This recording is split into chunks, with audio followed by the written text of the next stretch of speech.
Imam Abu Daud dengan sanadnya meriwayatkan daripada Mikhnaf bin Sulaim, kata beliau, ketika kami sedang berdiri atau berwukuf bersama Rasulullah sallallahu alaihi wasallam di Arafat, kata Nabi, wahai manusia, sesungguhnya setiap penghuni rumah berkewajipan pada setiap tahun mengorbankan seekor binatang kurban. Atirah. Tahukah kamu apakah atirah itu? Yaitu binatang yang orang ramai sebut sebagai Rajabiyah. Yakni binatang yang dikurbankan pada permulaan bulan Rajab. Bak jihad kena kurban segala-galanya. Hak tu tinggi. Hak ni tidak kurban situ tapi berlatihlah berkurban.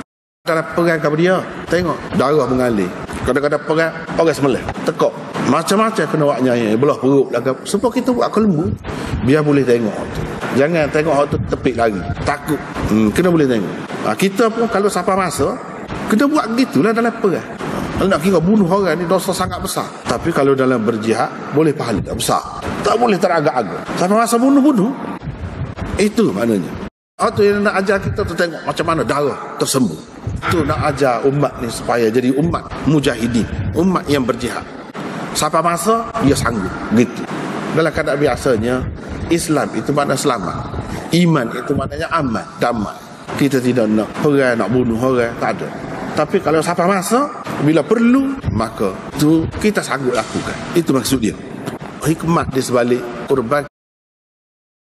Mikhnaf bin Sulaim kata, ketika kami wukuf di Arafah bersama Rasulullah sallallahu alaihi wasallam, Nabi sallallahu alaihi wasallam kata, wahai manusia, maksudnya sahabat-sahabat Islamku, berkewajipan setiap ahli keluarga atau ahli rumah dalam setiap tahun itu mengorbankan binatang dan atirah. Ini pun binatang yang dikorbankan juga, tapi terikat dengan bulan yang lain pula. Kamu tahukah apa itu atirah? Hak tu lah orang duduk panggil Rajabiyah tu. Binatang yang dikorbankan di permulaan bulan Rajab tu. Hak tu lah orang panggil atirahnya.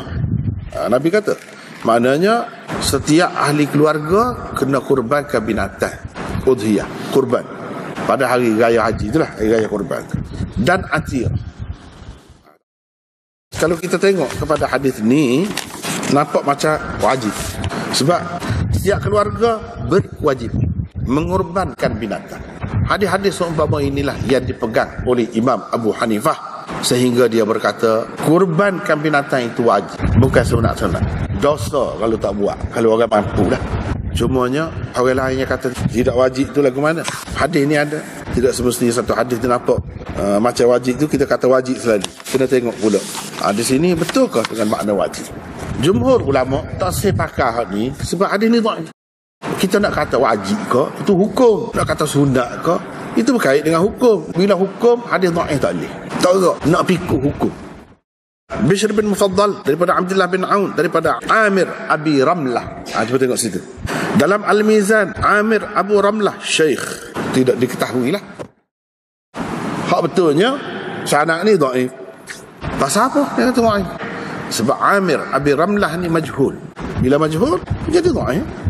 Dengan sebab itulah imam-imam lain tak kata wajib, walaupun syatun au baqaratun, maknanya setiap keluarga seekor kena.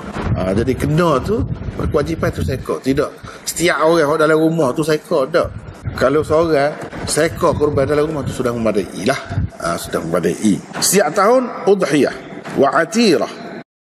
Imam Nawawi kata hadis-hadis bab ini sebahagiannya menunjukkan wajib mengorbankan atirah, setengah-setengahnya menunjukkan semata-mata harus, boleh saja, paling tinggi sunat lah. Dan hadis-hadis yang melarang tu ada sebut la atirata tu, hadis-hadis lagu tu menunjukkan tidak wajib. Inilah pendapat sekumpulan ulama termasuk Syafi'i, Baihaqi dan lain-lain lagi. Ada yang mengatakan hadis sudah masuk, tak ada dah. Yang adanya kurban, hari raya kurban. Pada bulan-bulan lain tak ada, semua sudah masuk semuanya. Ini yang disebutkan oleh Qadhi Iyad. Kemudian atirah, iaitu biri atau kambing dan lain-lain yang disembelihkan pada bulan Rajab. Ni hak zaman jahiliah. Zaman jahiliah lagu tu lah. Caranya dia bulan Rajab dia ada kurban juga binatang. Di dalam Nailul Autar Syaukani petik daripada Imam Nawawi. Dia kata ulama sepakat tentang tafsiran atirah, iaitu binatang yang mereka sembelih pada 10 awal bulan Rajab. Mereka panggil Rajabiyah. Atirah tu Rajabiyah puyala juga. Lepas tu antara benda yang kita kena tahu, kurban ni ada 2 macam pula. Ada yang wajib, ada yang tidak wajib. Hak wajib tu pula ada beberapa pecahan pula. Ada beberapa macam pula. Hak wajib tu satunya ada yang wajib atas hak kaya dan hak miskin. Hak kaya pun wajib, hak miskin pun wajib. So, yang keduanya hak wajib atas orang miskin saja. Orang kaya tak wajib. Yang ketiganya hak wajib atas orang kaya saja. Adapun hak wajib atas orang kaya dan orang miskin, iaitu kurban yang dinazarkan. Jadi hak ni, hak wajib ni wajib atas orang miskin. Dia bernazar nak kurban binatang, wajib lah. Sebab apa? Sebab dia bernazar. Ada yang kata ini termasuk dalam qurbah, ibadat yang menghampirkan seseorang itu kepada Allah. Maknanya termasuk dalam jenis hak wajib lah, seperti sembahyang, puasa dan seumpamanya. Dia bernazar untuk puasa, dia bernazar untuk sembahyang. Asalnya sembahyang itu tidak wajib atas dia, tapi bila dia bernazar dia jadi wajib. Hak lagu tu supalah jadi hak ni pun lagu tu lah juga.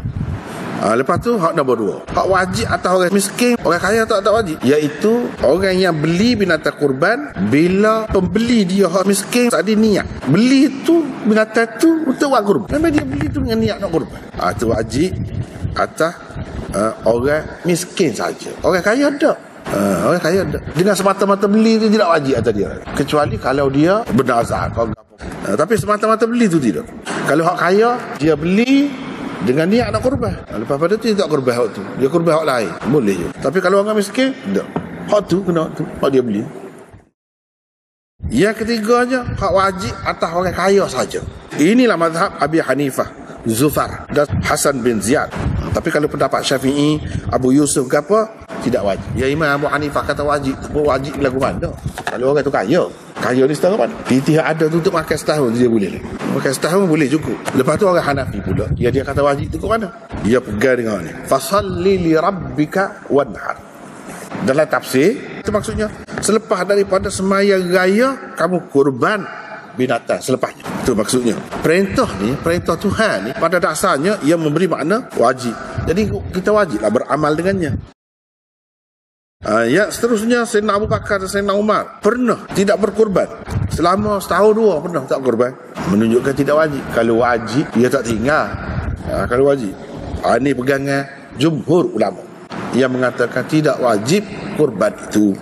Dan ada juga diriwayatkan daripada Abi Mas'ud Al-Ansari, dia kata ada ketikanya aku ada lebih 1000 ekor kambing atau bing, tapi aku tak kurban seekor. Sebab apa? Aku takut jiran aku jahil tu dia anggap wajib, sedangkan kurban-kurban ni tidak wajib. Kalau kita tengok mazahib ulama, jumhur ulama, 3 lagi imam tu mengatakan sunat muakkad. Sunat muakkad. Abu Hanifah itu pun pendapat anak murid dia 2 orang tu ada 2 pendapat kan? Satu kepada dia, satu lagi tidak. Satu lagi serupa dengan jumhur ulama mengatakan tidak wajib.